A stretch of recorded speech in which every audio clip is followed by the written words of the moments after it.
Hello, c'est Quentin. Cette semaine, la tech devient invisible, mais elle agit partout. Bienvenue dans la bulle de la semaine, l'essentiel de l'actualité tech et design. Est-ce que des objets qui vous suivent sans que vous les teniez, ça vous tente ?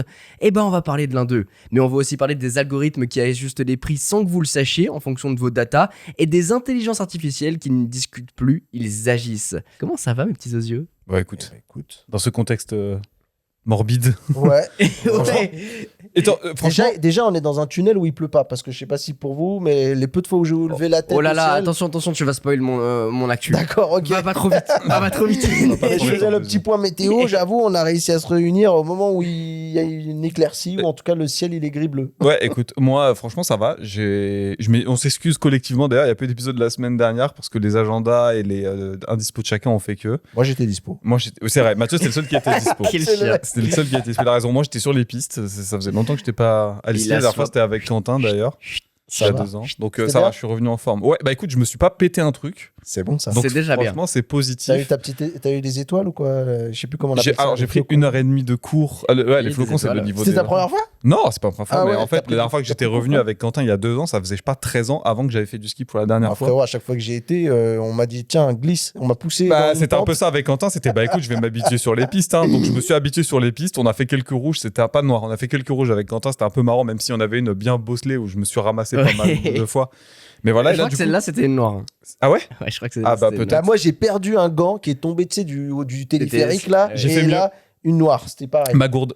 Ma gourde qui était dans mon truc, quelqu'un l'a ramassée, l'a déposée en bas, très gentil quand même. Ah bah, et la sympa. personne derrière moi a perdu son ski. Elle carrément, je pense, elle était mal chaussée et elle est montée, le truc est tombé. Moi je l'ai fait sur le cul, la piste. Ah merde. Tiens. Écoute, ouais, cette fois-ci, juste pour la technique, je dis voilà, moi j'ai fait ça. Le mec, il m'a fait 1h30 de cours, très très bien. Allez. Il m'a jeté sur les rouges par contre.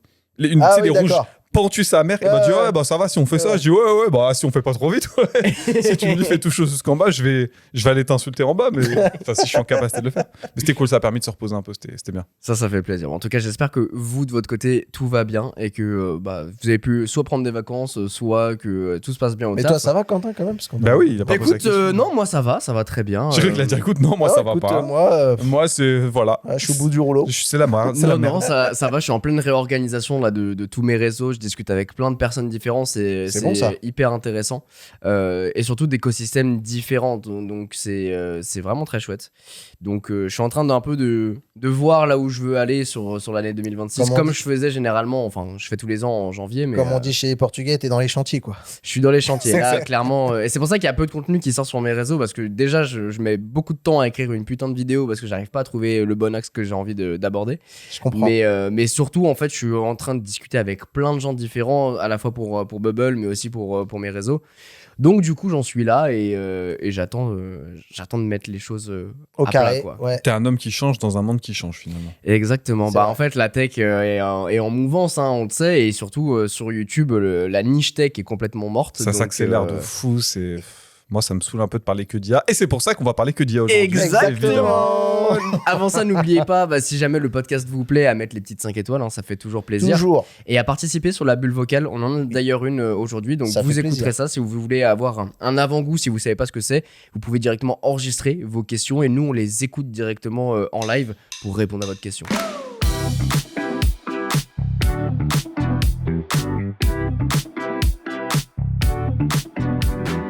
Chose promise, chose due, on va reparler d'IA. Encore une fois, bon, il y aurait plein de trucs à dire sur ChatGPT qui va mettre des pubs parce que le système est toujours pas rentable, hein, pour ceux qui ne le savent pas, je le rappelle. Mais aujourd'hui, ça va être la pub au service de vous faire dépenser plus. Alors vous allez voir, c'est pas tout à fait comme ça que c'est présenté, mais comme d'hab, j'aime bien les petits trucs. Genre oui, on va faire du ciblage intéressant assisté par IA pour pouvoir vous permettre une meilleure expérience de shopping en ligne, machin. Bon, globalement, On qu'est-ce que prend ça vos veut dire ? datas, c'est ça quoi. Bon, alors ça, on te les prend déjà. Oui. Mais la manière dont on s'en sert va être un poil différente, mais c'est un peu l'aboutissement, c'est un peu le paradigme de qu'est-ce qu'on va faire pour faire en sorte que tu lâches au centime près la somme que tu serais prêt à lâcher de par tes moyens théoriques pour consommer un produit ou un service. Donc, de quoi je parle ? Je parle de l'adaptivité. Alors, le nom est un peu... Voilà, ils ne sont pas encore vraiment mis d'accord. On parle d'analyse comportementale, de surveillance algorithmique, tous ces noms qui font un peu peur pour dire globalement qu'est-ce qu'on fait dans toutes ces pratiques-là, donc qui peuvent être résumées à plus ou moins du personal pricing, en fin de compte. On va analyser les algorithmes IA, vont analyser un certain nombre de signaux pour dire je pense que cette personne, de par les infos que j'ai, serait prêt à mettre tel prix dans ce produit ou ce service, comparé à telle autre personne qui voudrait l'acheter, mais qui, on sait, si elle est positionnée sur ce prix-là, va pas forcément avoir les moyens de le faire. Donc, typiquement, demain, ça voudrait dire que, alors, c'est pas le cas aujourd'hui officiellement, mais tu pourras aller sur le site d'Apple. Si tu y vas avec mon téléphone, il va te dire, Rewan, il a l'air de bien gagner sa vie. Il consulte ça depuis un Galaxy Fold 7, depuis son appartement luxueux de Oh, il va Neuilly-sur-Seine. ralasse, lui. Lui, pour le MacBook M4, fous-le à 6000 balles, il n'y a pas de souci. Si tu mets ça à, je sais pas, Jocelyne qui est secrétaire de je sais pas quel truc, qui a des revenus beaucoup plus modestes, qui habite au fin fond de je sais pas, de la Corrèze, qui élève des poules, 6000 c'est peut-être un peu beaucoup, mais le genre à iPad mini, 5300, c'est bien, un truc quoi. comme ça. Même, alors, c'est le même produit dont je parle. Ah, ok. C'est vraiment le prix va changer en fonction des certains critères analysés pour te dire à ce prix-là, elle pourra pas l'acheter. Par contre, peut-être que si tu le mets un peu moins cher, ça va aller. Mais l'ambition, c'est pas de le mettre moins cher, c'est de le mettre plus cher pour que on te fasse cracher un maximum de thunes parce que tu as les capacités de les dépenser. Ça me rappelle un peu le modèle économique différent, mais un peu, tu sais, justement du pay to win, en tout cas du jeu mobile, où Oui, en il y a un fait, peu de souvent, ça. il y a des jeux qui sont soutenus par ce qu'on appelle les baleines, ceux qui dépensent 500 balles dans le mois dans le jeu parce qu'ils sont à fond dedans, et ceux qui ne payent pas du tout, qui jouent que en mode gratuit, et Ouais, quand ça il n'y a plus de vie, équilibre. il n'y a plus de vie. Ouais, j'ai l'impression que c'est un peu différemment fait, mais quoi qu'il en soit, c'est un peu cette analyse où on va dire, on sent qu'il y a quelques baleines là qu'on peut grassement traire, on va dire, même si on ne traite pas les baleines, on les laisse tranquilles.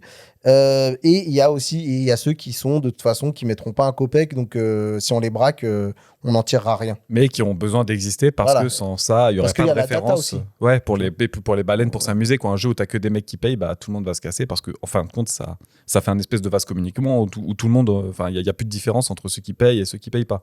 Et là, vous allez me dire, mais Rewan, tu es bien gentil, mais de quels critères est-ce qu'on parle? Parce qu'aujourd'hui, il y a Mais déjà un Rewan, tu es certain bien nombre. gentil, il y a beaucoup de critères dont tu parles. Oui, c'est ça, parce qu'en fait, il y en a déjà pas mal qui sont collectés aujourd'hui au travers de pas mal de trucs comme les comptes clients, ton historique d'achat, etc. Ça fait partie. Sauf que c'est l'analyse derrière qui va changer. Aujourd'hui, qu'est-ce qu'on peut avoir comme critère? On peut avoir le lieu, donc où est-ce que vous êtes, parce qu'on le sait, il y a des villes, géographiquement, il y a des endroits qui sont plus riches que T'as un d'autres. pouvoir d'achat ou pas. Tout à fait, exactement. Un appart à Paris, déjà le loyer, faut l'avoir. Bon, la maison en Corrèze, je pense que tu peux la financer tu peux en acheter peut-être 24 avec un loyer parisien, je pense, un achat d'un appart à Paris, je pense. Il y a l'historique de navigation et évidemment, le légendaire, il revient, il est là. Les comportements, c'est-à-dire à quelle fréquence tu vas visiter un site, à quelle fréquence tu vas consulter un article, même sur différents sites. Et à quelle fréquence tu vas acheter, j'imagine, en ligne aussi. Ça va être lié notamment à tes données de compte, donc ce qu'on appelle la loyauté, en fin de compte. À quelle fréquence tu achètes sur cette plateforme-là en particulier et quels sont les montants que tu es prêt à mettre pour acheter certains types d'articles comparé à, je sais pas, à Amazon, si je prends un exemple un peu basique, tu vas peut-être payer un peu plus cher, mais tu vas pas attendre ta livraison, tu vas l'avoir le jour même ou le lendemain. Là où tu serais prêt à mettre un peu moins techniquement pour les commander sur d'autres plateformes, sur du Cdiscount, sur même du AliExpress, etc. Ça va mettre plus de temps, mais tu vas potentiellement économiquer des fois des sommes relativement substantielles quand même.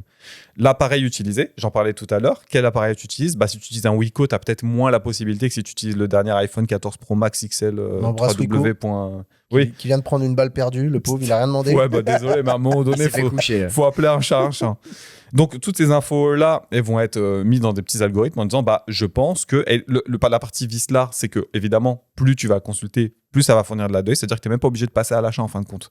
Oui, le simple et puis fait il de le sait. consulter, de regarder, c'est en mode, bon. Et le fait de dire, tu vas sur une config à 6000 pour un ordinateur et que tu regardes, mais en fait, tu retwistes pour redescendre le prix, tu donnes des datas à l'IA Exactement. qui dit, ok, en fait, c'est pas du tout un prix adapté, je vais reconsidérer finalement ma demande Ouais, tout à et fait. ma suggestion. Est-ce Et que moi- ça voudrait dire qu'il pourrait presque y avoir un monde de hack où les gens un jour vont Oui. peut-être dire on va falsifier les matériaux, les outils qu'on utilise pour faire croire qu'on est pauvre. Mais au-delà de ça, je pense que tu vas avoir des gens qui vont faire des faux logiciels, qui vont créer du bruit en fait pour faire péter un câble aux IA sur les intentions d'achat, etc. pour potentiellement trouver des méthodes qui permettraient de tirer le prix vers le bas, tu vois. Donc aujourd'hui, je pense que c'est un truc qui est l'aboutissement d'un développement par rapport au pricing personnalisé, aux pubs ciblées, etc. Je me suis dit, moi quand j'ai vu ça, je me suis dit, alors comment l'Europe et comment la France vont légiférer là-dessus? Parce que tu sais, maintenant, tu es obligé d'indiquer quand c'est du contenu généré par IA, etc. Machin. En France et en Europe, j'ai rien trouvé. À New York, par contre, il y a une nouvelle loi qui oblige les revendeurs à indiquer quand le prix est fixé par un algorithme en utilisant certaines données. Il te précise pas comment c'est calculé, mais il te dit attention, le prix est fixé par un algorithme d'intelligence artificielle sur voilà, mais pas en fonction de telles données, emplacement, etc. Après, en réalité, c'est des choses qui existent déjà. On le sait, si on veut acheter Ouais. un billet de train ou un billet d'avion, si on passe directement, comme traditionnellement, on va explorer un site internet, on va avoir des prix qui seront affichés, qui seront différents que si on utilise un VPN, que si on utilise, Tout à fait. si on achète à une destination Vous avez déjà fait différente. ça, vous? Ouais. Ouais, J'ai ouais. jamais fait d'acheter un Ça, billet mais, d'avion. ça fonctionne trop bien. Ah ouais? Il y a même sur D-Labs, des fois, Ça, tu faut vraiment passes sur que- Steam, le store moldave ou des trucs comme ça, Ouais. tu te fais. Des trucs bêtes, mais admettons, tu vas y aller à New York, tu fais un vol Paris-New York, tu prends ton billet d'avion depuis soit New York, soit, admettons, San Francisco via un VPN, un NordVPN ou d'autres trucs, et ton prix sera bien inférieur à ce qu'on te propose en disant tu pars de Paris, quoi. Tout à fait. Ok. J'ai C'est jamais quand fait. même Pour un assez billet d'avion, j'ai hallucinant. jamais fait. Pour une plateforme de jeux vidéo, je confesse, j'ai déjà fait, mais. Et pour continuer sur cette magnifique transition que me propose Quentin, effectivement, ça pourrait faire partie des systèmes qui pourraient contourner justement toute cette surveillance que tu aurais à l'égard de ces algorithmes. Le VPN peut en être une solution, même si pour tout un tas de critères que je ne vais pas expliquer maintenant parce que c'est trop long et trop chiant. Non, et mais puis ils veulent les interdire. Je sais c'est pas ça. En France. C'est un peu compliqué, mais ça, on va. C'est peut-être une autre actu C'est une pour autre l'instant. actu un Je les jour. laisse déblatérer. Mais les nœuds VPN, la plupart des nœuds VPN sont inconnus. En fin de compte, tu peux pas. Enfin, à moins de faire ton propre VPN, ce qui est possible, mais qui est un peu techniquement pas à la portée de tout le monde, même si c'est relativement simple. Sortir d'un VPN, comme tu as dit, NordVPN ou n'importe quel autre Proton, ce genre de truc, en théorie, on peut détecter que c'est un VPN. Ça veut pas dire que ça va pas fonctionner, mais ça veut dire qu'on va le savoir. Donc, en théorie, c'est une info différente qui va être récupérée. Donc, comparer sur plusieurs appareils et plusieurs navigateurs, ça peut être aussi une solution. Les cookies et les données de navigation, ça va avoir un impact, mais ça va être relativement limité, puisqu'encore une fois, si tu te connectes sur un compte, en fait, il n'a pas besoin de cookies, il s'en fout, il a ton historique d'achat. Ne pas rester connecté à ses comptes, encore une fois, ça pourrait être une piste, même si, encore une fois, ça voudrait dire quoi? C'est-à-dire, si tu te connectes à chaque fois pour ton achat, tu vas avoir encore une fois l'historique, donc ça voudrait dire créer un compte à chaque fois. Potentiellement, ça marchera pas. Potentiellement, il va y avoir des trucs en mode, mais on a déjà 8 comptes à cette adresse, on va éviter de se foutre de notre gueule, créer des adresses ou des alias à chaque fois différents. Les solutions aujourd'hui, ça va se limiter à des trucs qui sont relativement simples, mais encore une fois, il faudra voir une fois que cette technologie, elle va vraiment arriver et qu'elle va maturer. Parce que certainement qu'il y a des gens qui, comme je le disais tout à l'heure, vont trouver des moyens de bypasser un petit peu le truc. Donc voilà, une info relativement intéressante, relativement... Moi, ça me fait encore une fois, comme un peu... En vrai, je me rends compte, ça fait un peu toutes les infos que je présente comme ça me fait un peu chier. Parce que c'est encore une fois, on a une technologie qui est super, et on la met pour faire raquer un maximum les gens. Parce qu'on te dit, oui, Évidemment, ça va être ouais. du tarif qui va permettre de faire baisser les prix. Ça va rien faire baisser du tout. Ça va juste te laisser la fenêtre optimale pour dépenser, enfin, tu vois, pour forcer la transaction sur la somme que tu es prêt à mettre avant de te foutre dans la merde. Peut-être Et même puis des même fois, ce que tu disais très bien, c'est que parfois, et même Mathieu le disait avec les baleines, c'est qu'il y aura peut-être un équilibre qui sera fait entre les gens qui dépensent beaucoup et les gens qui dépensent moins. Ouais, alors l'équité, À la voir si c'est discrimination pareil, à c'est l'achat, là t'as tout, je pense. Ah C'est- bah, c'est ça va clair. être la foire à la saucisse. Laissez-moi juste laisser un petit message à l'algorithme s'il nous écoute. Moi, c'est Mathieu Dos Santos. Et sache une chose, si c'est pas gratuit, c'est trop cher. Voilà. Et des bisous à toi, mon algorithme. Je vous propose de faire une petite pause dans l'IA pour vous parler d'un objet qui vole au-dessus de vous, qui vous suit au plus près et vous protège automatiquement. Un drone. Ça fait plaisir. Il te protège. C'est pas un film de science-fiction. C'est un concept de parapluie volant autonome présenté Wow. cette semaine et créé par John C., créateur derrière le projet I Build Stuff. Je vous pose la question, est-ce que c'est vraiment le futur ou juste un gadget de plus? Bah écoute, je pense que ça part en gadget parce que, enfin, quid de l'autonomie, il y a tout un tas de contraintes techniques qui me fait poser la question. Mais par contre, c'est marrant parce qu'on est presque en train de spoil un prochain épisode dont on va parler. Complètement. Mais ça me rappelle dans le film Retour vers le futur, tu sais, les drones qui sortaient les clébards dans le 2. Il Oui. y avait un drone qui baladait un chien. Donc, Oui, c'est vrai. C'est tout à fait vrai. C'est exactement ça. Et bah On les y gars, arrive. imaginez sortir sous la pluie avec une météo un peu comme on a en ce moment. Oui. C'est pour ça le petit spoil tout à l'heure. C'est vrai. Mais sans le parapluie à la main, puisqu'en gros, le concept, il s'agit d'un drone quadricoptère, pour tout vous dire, avec une sorte de bâche, un parapluie au-dessus de ce drone, qui te suit partout où tu vas pour te protéger de la pluie. Ouais, et il y a un coup de vent et le truc il s'embarque dans un arbre et là, faut appeler Alors les pompiers pour aller chercher son Et drone. voilà, il y a Alors. plein- et en fait, ce qui va être intéressant, c'est quand tu vas développer sur les contraintes techniques. Moi, il y en a une à laquelle je pense, c'est qu'on parlait de l'autonomie, mais il y a aussi des fois, tu sais, la latence de le fait que toi tu bouges et que le drone il a besoin de dire ah, attends, il a bougé. Moi, j'ai juste le truc de. Ça, en fait, ça m'a rappelé les chaussures. Genre, ah, je peux pas sortir, mes chaussures, elles sont pas chargées. Mes chaussures qui faisaient de la lumière, tu sais. Ah, désolé, chérie, je peux pas aller chercher le pain dehors. Mon parapluie, il a plus de batterie. Mes Nike sont sans batterie. Ça m'est déjà arrivé ça. Excuse-moi, tu sais, t'as ton voisin. Excuse-moi, tu peux éteindre ton parapluie, s'il te plaît, parce que ton drone, il fait un cigare pas il fait possible. trop de bruit. Tu sors, allez, chérie, chercher le pain. Quel enfer. Alors c'est sûr qu'aujourd'hui, alors c'est un concept d'un gars qui est un peu artisan dans l'âme, donc il fait les projets qu'il a envie, il les conceptualise et ensuite il les crée. Donc l'idée de ce concept de parapluie autonome volant, c'est exactement ce que vous avez décrit. C'est que c'est un énorme truc qui vole au-dessus de toi. Là où c'est intéressant, c'est qu'il utilise... Alors il a testé beaucoup de choses. Ça fait 1 an qu'il Oh ouais, bosse c'est un sur ce enjeu concept. critique en plus. Vraiment. Mais là où c'est intéressant, c'est qu'il a testé plein de technologies justement de captation, de repérage, et on le sait dans les drones aujourd'hui, notamment les drones de chez DJI et autres, ils ont des technologies qui permettent de suivre fidèlement une voiture, un objet, etc. Mm. Et là, ce qui est intéressant, c'est qu'il a créé un système de tracking à base de caméras TOF, Time of Flight, qu'on a aujourd'hui Ouais. dans nos smartphones, même sur les aspirateurs robots, les trucs comme ça. C'est combiné à ça avec un Raspberry Pi qui détecte justement la tête de l'utilisateur. Donc ce qui est intéressant, c'est que via ces capteurs-là, il va pouvoir avoir une fidélité dans les instructions qui seront envoyées au contrôleur pour justement te suivre de manière la plus fidèle. Parce que si tu tapes un ouragan et que ton drone il commence à se barrer pour aller chez le voisin, ça fout la Oh rage. putain, hello, le propriétaire. Et toi, t'es en dessous. Bah, déjà, si tu sors avec un drone, par un temps où il y a un ouragan, déjà, t'es relativement courageux. Mais... Et t'es un peu débile aussi. Ouais, c'est surtout ça, je pense. L'objectif, vous le savez, c'est se libérer les mains. Hein. Comme ça, tu sors, t'es autonome, t'es tranquille, tu peux faire ta vie et t'es pas sous la pluie. C'est un objet ultra banal qui devient ultra connecté et moi ça j'adore, ça me fait triper. En fait, c'est ça que j'adore, c'est beaucoup d'efforts pour un problème que personne C'est n'a. vrai. Mais oui, C'est vrai. le résultat il est pas parfait.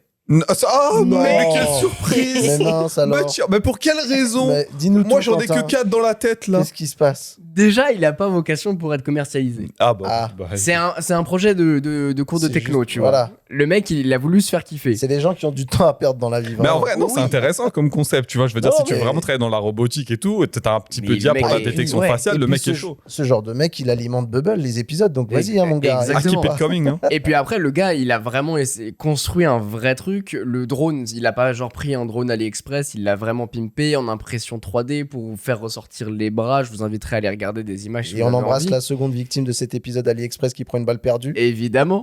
Évidemment, il y a aussi des questions qui sont soulevées en termes de sécurité. On a un drone qui vole au-dessus de notre tête quand on marche dans les rues de Paris et autres.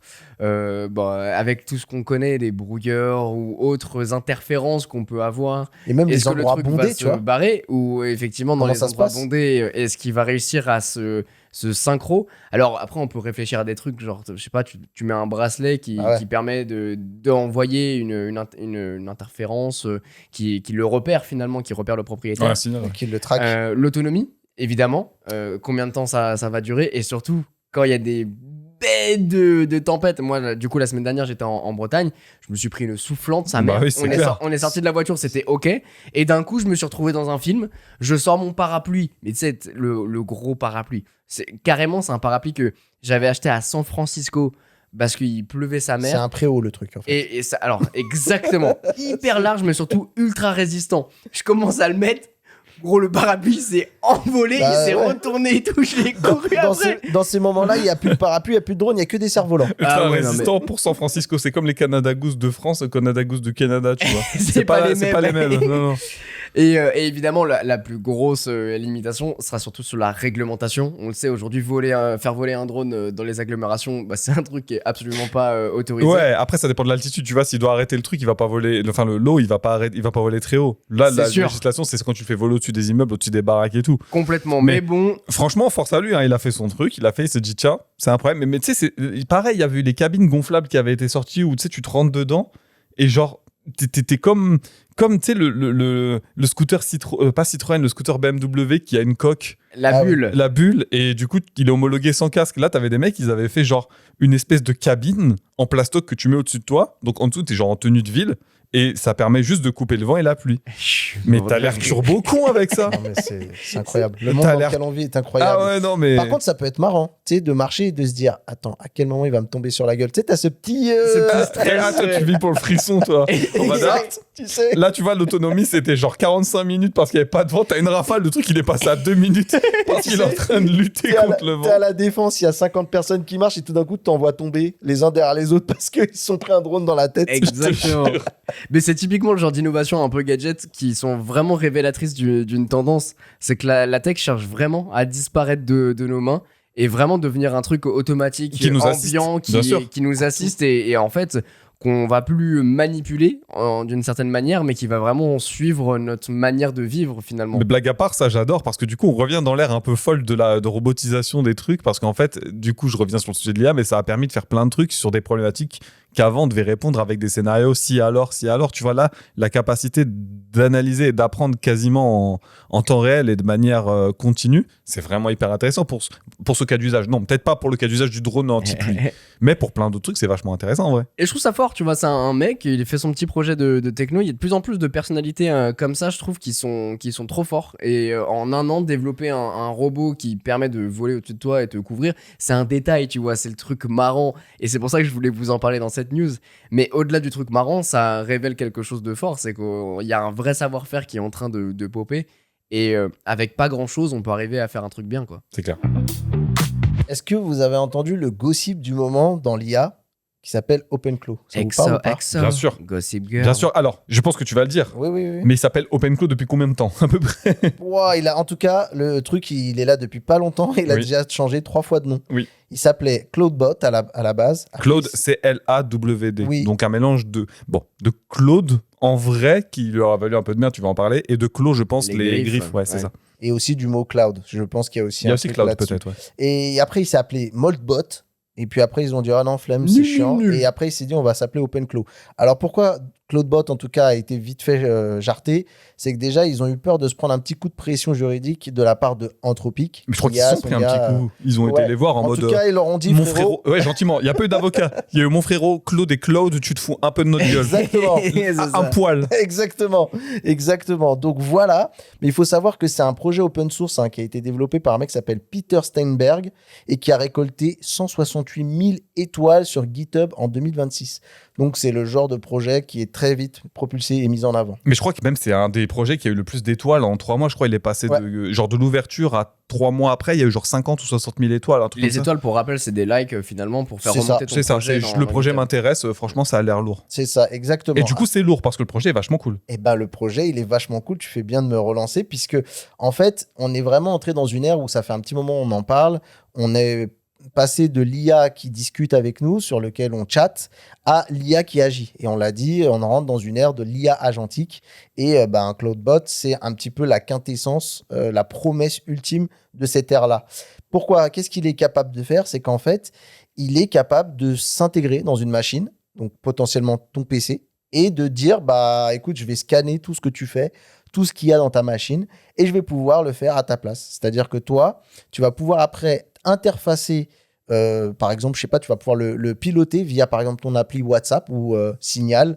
Et en fait, au lieu d'avoir à toi, être devant ta machine et lui dire fais-moi ci, fais-moi ça, non, c'est encore mieux. Tu prends ton WhatsApp comme si tu participais à ta petite discussion de famille et comme si tu envoyais un message à ton pote ou à papy ou à mamie et tu lui dis écoute, j'aimerais que là, on est à la fin du mois, j'ai, je sais pas, mon administratif à faire, fais-le pour moi. Ouais. Et lui, il te répond, ok frérot, pas de problème. Et il prend le contrôle de ton ordinateur pour le faire. Il prend le contrôle de ton ordinateur pour le faire. C'est assez dingue. Ça va même plus loin que ça. Parce qu'en fait, il s'interface avec tes logiciels, c'est-à-dire que tu peux le mettre sur ton Discord, tu peux le mettre sur ton WhatsApp pour discuter avec lui, tu Tout peux à même fait. lui envoyer des SMS si tu as envie.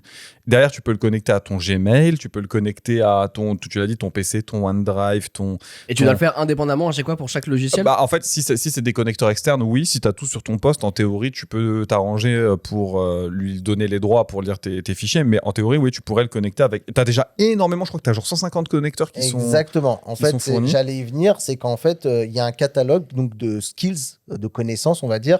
Il y en a déjà plus de 100 qui ont été répertoriés. Et ça va du truc à la con qui est genre surveille le prix. Je sais pas, tu vas acheter un produit ou machin, il peut surveiller le prix pour toi et te dire à quel moment il est au prix qui t'intéresse le plus. Jusqu'à carrément aller automatiser un produit qu'on connaît bien, Notion. Tu vois. Carrément, il va s'occuper de te mettre ton petit Notion aux petits oignons et de tout gérer. Typiquement, imaginons, on fait un épisode aujourd'hui. Nous, on travaille avec des fiches épisodes, etc. Ben, toi, à la fin de l'épisode, tu envoies un petit message sur ton WhatsApp, sur ton Signal, sur ton Discord, sur ce que tu veux. Tu lui dis, écoute, on a fini l'épisode aujourd'hui. Tu fais, OK, bah, je le passe en terminé et je le range dans les archives. Il n'y a pas de problème. Donc, Même il peut te relancer. Dire, je exactement. vois que sur ton agenda, c'était censé être aujourd'hui, l'épisode, ça s'est bien passé et tout. Puis tu Exactement. fais tes retours et puis c'est vraiment, en fait, l'avantage de ce truc-là, c'est que non seulement tu l'interfaces avec ce que tu veux, et en plus, tu peux l'interfacer avec l'IA que tu veux, puisque tu as des connecteurs OpenAI et sur tes LLM si tu en Oui. as en local. Parce que j'allais justement y venir. Comment ça fonctionne? C'est que, en fait, OpenClaw, à la base, c'est une coque vide. Il n'y a rien dedans. C'est un logiciel gratuit, il est open source, mais l'intelligence, elle reste à ta charge. Ouais. C'est-à-dire que tu vas devoir, comme l'expliquait très bien Rewan, l'adosser, en tout cas le plugger sur ça peut être un OpenAI, ça Donc peut à ton être abonnement un que t'as pris. Anthropic. Alors, pas vraiment l'abonnement, ça va marcher sous forme d'API. Donc, Ah oui, ok. voilà, en gros, c'est plutôt sous forme de token. Et en gros, tu vas demander à OpenAI de générer une clé API. Bon, les développeurs connaissent bien, c'est un connecteur en fait qui va se connecter à OpenAI. Sauf que c'est pas ton abonnement. C'est vraiment, comment dire, c'est de l'utilisation à la demande.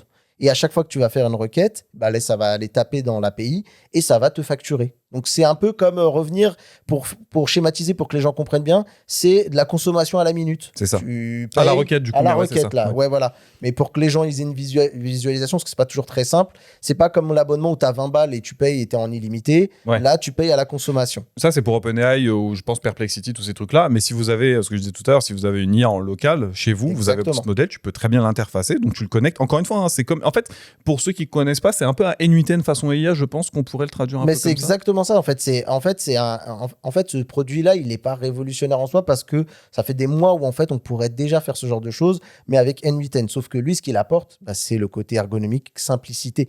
Là, C'est ça. ça paraît très technique quand on en parle, mais si vous mettez un petit peu les doigts dessus et que vous n'êtes pas non plus réfractaire à tout ce qui est informatique, en vrai, ça peut se piloter très facilement. Et donc, il y a cette consommation à la minute dont je voulais revenir et expliquer, ce qui fait que ça peut revenir très, très cher. Donc déjà, les mecs, ils ont déjà pensé à ça, à bypasser ce genre de choses. Et il y en a qui se disent, il faut qu'on aille taper du côté des IA chinoises. Parce que le problème des IA locales que fait référence Rewan, j'explique pourquoi dans ce cas-là, on ne ferait pas que de l'IA locale, c'est que, en fait, tu vas quand même demander des choses à ton IA et des tâches qui peuvent être très difficiles. On peut parler de vérifier le prix d'un produit jusqu'à automatiser un Notion. Tu te doutes bien que en termes de... Tu peux avoir des limites. Ouais, et puis en termes de puissance, ça va demander beaucoup de réflexion parce que les tâches que tu vas demander, elles sont plus ou moins complexes. Donc, ta petite IA locale, elle va vite avoir ses limites si tu lui demandes des trucs un peu difficiles.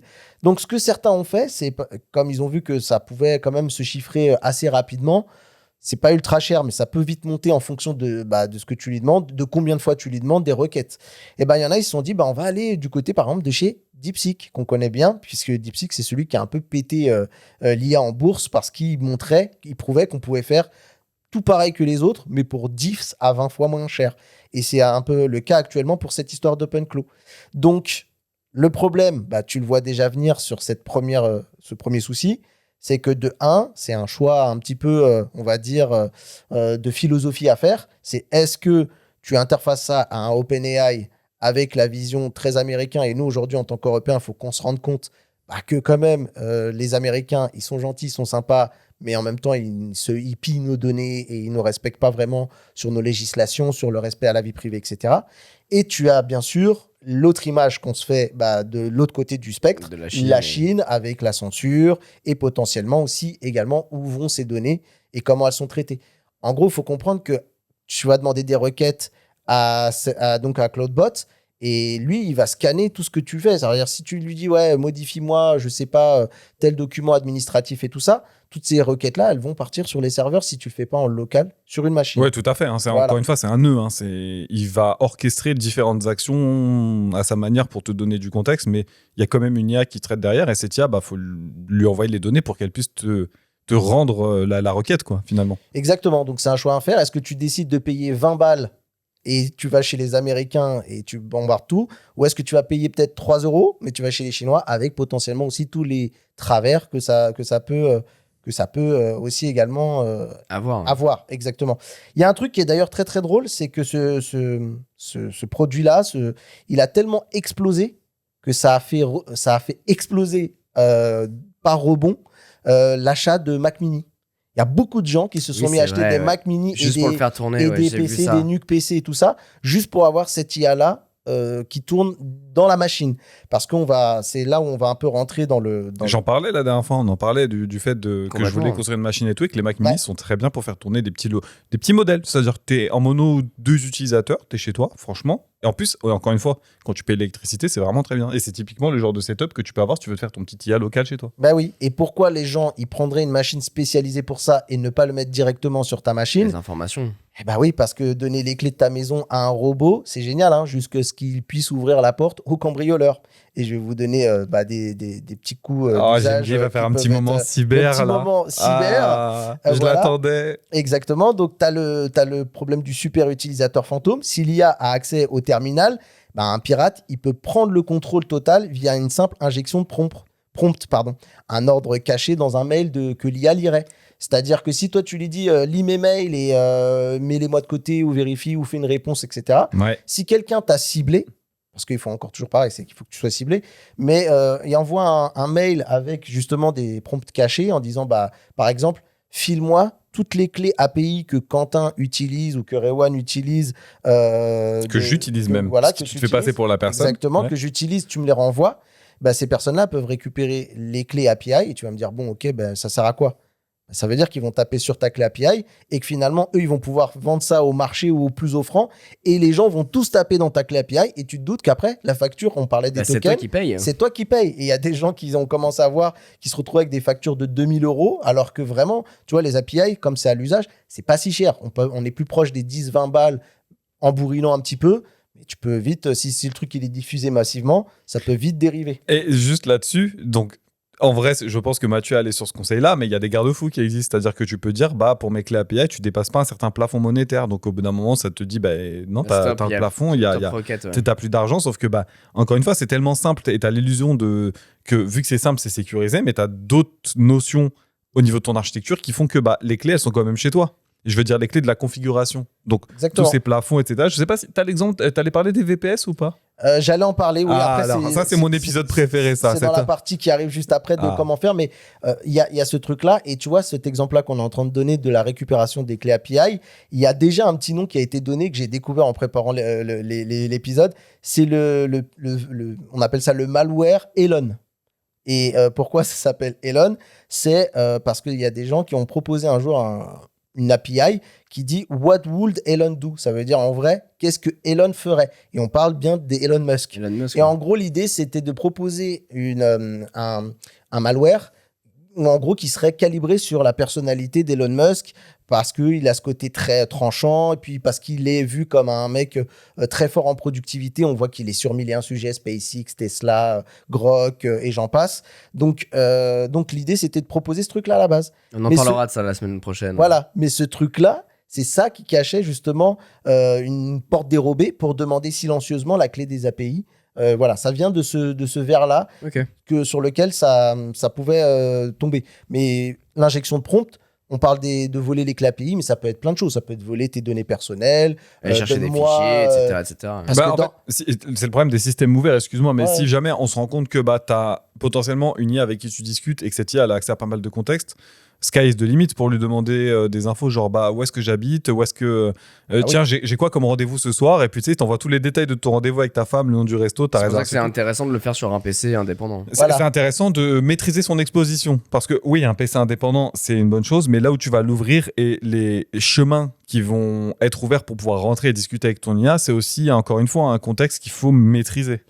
On va en parler, mais juste avant, pour que vous compreniez bien, en fait, quand ça a accès à ton PC, ça a accès à tes fichiers, ça a accès à ton navigateur. Donc, potentiellement, si tu as tes mots de passe qui sont stockés sur ton navigateur, bref, tout ça. Si ça le met sur ton fichier, ouais. Ça existe, enfin, il a accès littéralement à toute ta vie numérique sur le PC. Donc, ça, c'est compliqué. Il faut savoir que c'est vraiment quelque chose qui est assez flippant parce que sur les compétences qui sont disponibles, on en a parlé d'une centaine, il faut savoir qu'il y en a déjà 26% sur le store officiel qui présentaient des failles de sécurité majeures.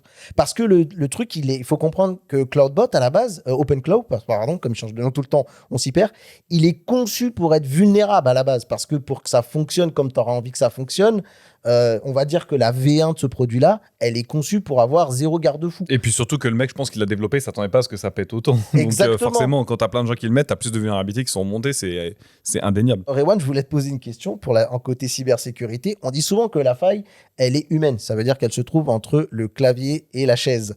Mais là, quand il y a une IA qui est derrière tout ça et qu'il n'y a plus d'humain, comment on fait pour gérer ce genre de problème? La réponse, elle est simple, c'est qu'il y a un humain. L'humain, c'est celui qui va configurer le truc. Si tu donnes le contrôle de tout ton système à une IA, t'as donné le contrôle de tout ton système à une IA. Donc si tu le fais sans maîtriser les risques, c'est donner les clés de ta Porsche à un bébé de 6 ans. C'est-à-dire qu'il va mettre les gaz, mais il pourra pas freiner, quoi. Faut être cohérent.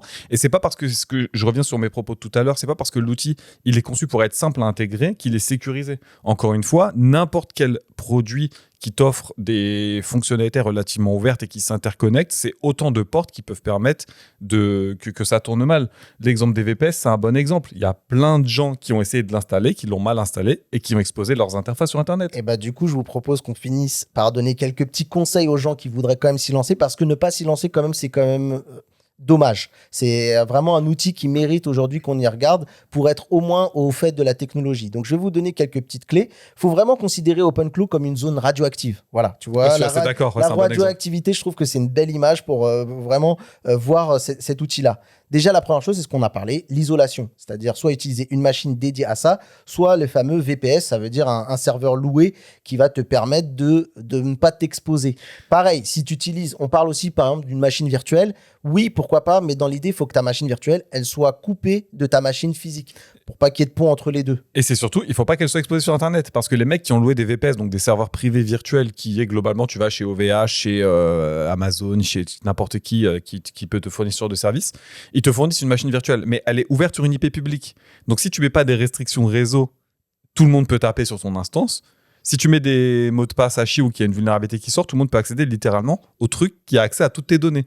Donc moi, le VPS, en vrai de vrai, à moins de vraiment maîtriser le réseau et tout, je le conseille pas. Je pense que en vrai, c'est une machine aussi pareil. Si tu mets pas ton navigateur et tu te reconnectes pas à ton navigateur qui va te reprendre tout ton historique, ça c'est une connerie à faire. L'idée c'est de mettre, tu vois, limite de calibrer toutes les informations que tu lui donnes en disant quelle est la sensibilité, est-ce que je peux la mettre et quels sont les bénéfices que ça va apporter. C'est du test. Voilà, vraiment, tu designs le truc pile poil pour pas que ça dépasse. Limite, si t'es ultra carré, voilà.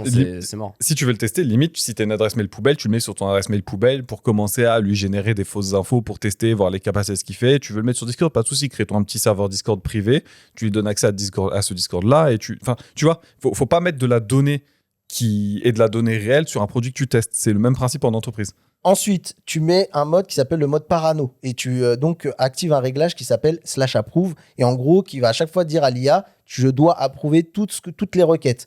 Ça casse un peu en confort parce que l'idée c'est de toi partir à la plage et que lui il bosse à ta place, mais c'est au moins important pour avoir la main sur tout ce qui s'y passe, sur les options les plus critiques. Donc activez ce mode parano. Je reviens sur ma news, tu te rappelles, on avait parlé de l'IA qui avait tout supprimé, toute une base de données, qui avait menti un peu. Peut-être s'ils avaient eu ça, ils n'auraient pas eu le problème à l'époque. Ouais. Et on en parlait, tu actives la sécurité réseau. Donc, tu vas éviter au maximum d'exposer cette machine.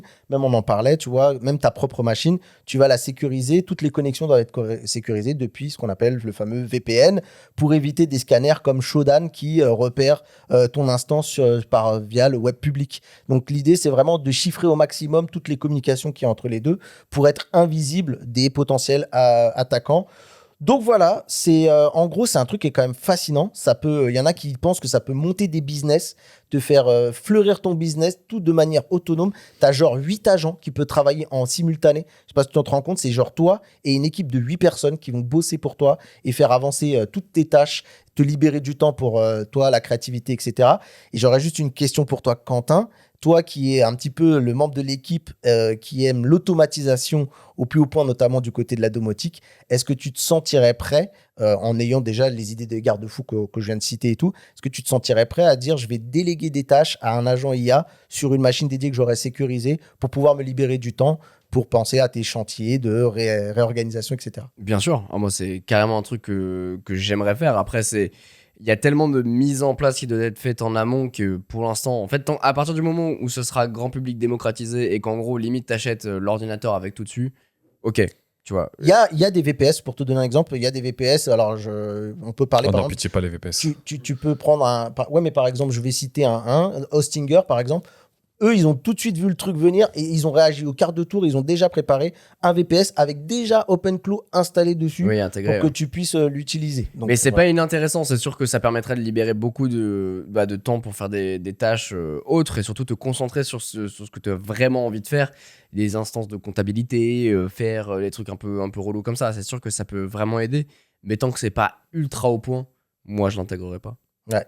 Du coup, en fait, ce qui est marrant pour terminer, c'est que je vois bien l'anecdote du Tamagotchi version aujourd'hui 2026, où avant c'était ce petit personnage qui faisait sa vie tranquille dans un petit appareil et toi tu lui donnais juste à manger, etc. Et là, je trouve que OpenClaw, c'est un peu la symbolique du Tamagotchi version future, quoi.